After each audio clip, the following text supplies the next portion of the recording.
జ్యోతిషాస్త్రీత్యా ద్వాదశ రాశులలో 10వ రాశి అయినటువంటి మకర రాశి మిత్రులారా, 2026 ఏప్రిల్ శుభాశుభ ఫలితాలు ఎలా ఉన్నాయంటే, ఈ నెల గ్రహస్థితులు శని మరియు రాహు మీనరాశిలో తృతీయ స్థానంలో ఉన్నారు. దీనివల్ల మీకు ధైర్యం, కమ్యూనికేషన్ పెరుగుతుంది.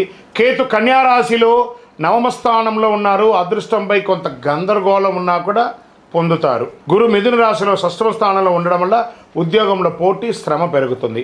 ఈ నెల మీకు శ్రమ ఫలితం మిశ్రమంగా ఉంది. ప్రాబ్లం ఏం లేదు, ఘటన అయిపోతారు. 60-40 అని కూడా అనుకోవచ్చు.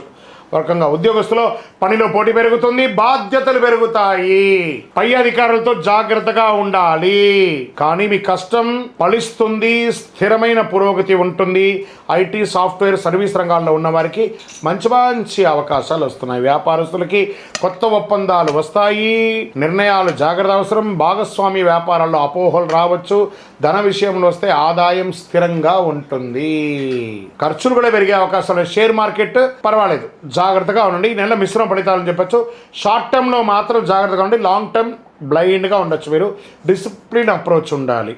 ఇన్ఫ్రాస్ట్రక్చర్, ఇండస్ట్రీస్ రంగాల్లో కదలిక కనబడుతుంది కాబట్టి జాగ్రత్త పడండి.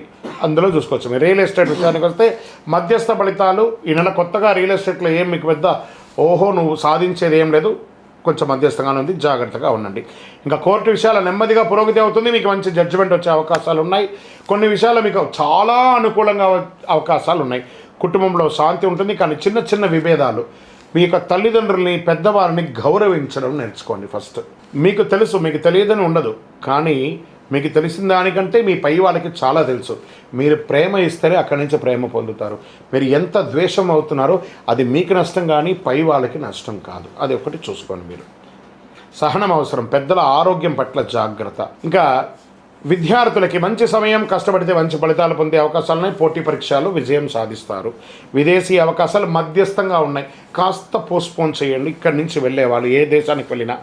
ఇంకా విదేశాలు స్థిరపడ్డ వాళ్ళు ఇక్కడి నుంచి కదలకండి. కొన్ని రోజులు, ఒక 2 ఏళ్ళ వరకు కదలకండి. అలా ఉండండి. కాస్త ఇప్పుడే ఏళ్ళనాటి శనిపోయి ఇప్పుడిప్పుడే కొంచెం బ్రీత్ వస్తుంది. ఆ బ్రీత్ వచ్చే సమయంలో కొంచెం జాగ్రత్తగా ఉండండి.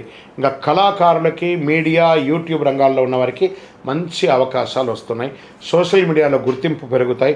వైరల్ అయ్యే అవకాశాలు కూడా మీరున్నాయి. ఈ నెలలో దాగి ఉన్నటువంటి అదృష్టం ఏంటంటే, ఏదో ఒక కొత్త పరిచయం మిమ్మల్ని నెక్స్ట్ లెవెల్కి తీసుకెళ్తుంది. ఒక చిన్న ప్రయత్నం భవిష్యత్తులో పెద్ద ఫలితాలు ఇస్తుంది. దాన్ని నిర్లక్ష్యం చేయకండి నటీనటులు. ఇది బాగా గుర్తుపెట్టుకోవాలి. ఇంకా వ్యవసాయం మంచి ఫలితాలు ఉంటాయి. పంటలు బాగా లాభంగా ఉండే అవకాశాలు ఉన్నాయి. ఆరోగ్య విషయంలో ప్రత్యేక జాగ్రత్త అవసరం. నరాల బలహీనత, కాళ్ళ నొప్పులు, మోకాల నొప్పులు, జీర్ణ సమస్య, అలసట, మానసిక ఒత్తిడి, స్ట్రెస్, ఆహార నియంత్రణ ఇవన్నీ అవశ్యం. యోగా లాంటివన్నీ చేసుకోండి. ఈ నెల మీకు అదృష్టం కలిగించే రంగు నీలం మరియు నలుపు. అదృష్ట తేదీలు 8, 17, 26 ఇవన్నీ కూడా కలిసి వస్తుంది. అదృష్ట రోజు శనివారం. అదృష్ట సంఖ్య 8. ఈ నెల మీరు చేయవలసినటువంటి పరిహారాలు ఏమేనంటే, శనివారం శనిదేవుని ఆరాధించడం, ఓం శనైశ్వరాయ నమః జపించడం, నల్ల నువ్వులు దానం చేయడం, పేదలకు ఆహారం పెట్టడం, అన్నదానాలు చేయడం, వస్త్రదానం ఇవ్వడం, చెప్పులు ఎవరన్నా పేదవాళ్ళకి చెప్పులు ఇవ్వడము. విజయం మీ పక్కే ఉంటుంది. బాగా గుర్తుపెట్టుకోండి, సాధిస్తారు. కొంచెం ఓపిక ఉంటే చాలా మంచిదని కూడా అక్కడ చెప్పడం జరుగుతుంది.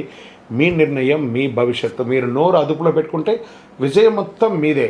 గురుగారు మాకు ఇంకా కొంచెం పరిహారాలు ఇంకేమైనా చెయ్యాలా అని చెప్తుంటే, శనైశ్వరాయ నమః అని చెప్పి ప్రార్థన చేసుకుంటూ నల్ల నువ్వులతో నూనె వెలిగించండి. మీ యొక్క ఇష్టదైవం నల్ల నువ్వులు, నువ్వుల నూనెతో చక్కగా నల్ల దారంతో ఒక మూట కట్టి, ఒక కొబ్బరి చిప్ప తీసుకొని ఒక కొబ్బరికాయను కొట్టి ఒక కొబ్బరి చిప్పలు పెట్టి నవగ్రహాల దగ్గర దీపం వెలిగించండి.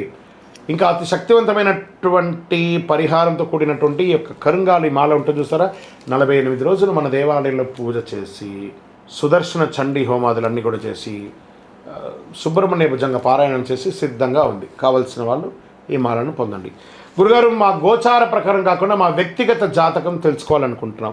మీ పరిసర ప్రాంతాల్లో ఉన్నటువంటి గురువులని సంప్రదించండి. లేదు గురుగారు, మేము మీ దగ్గరే తెలుసుకోవాలనుకుంటున్నాం. మా డిస్ప్లేలో కనబడుతున్నటువంటి నెంబర్కి మీ పేరు, date of birth, time of birth, place of birth WhatsApp చేయండి. బిజీ వస్తుంది.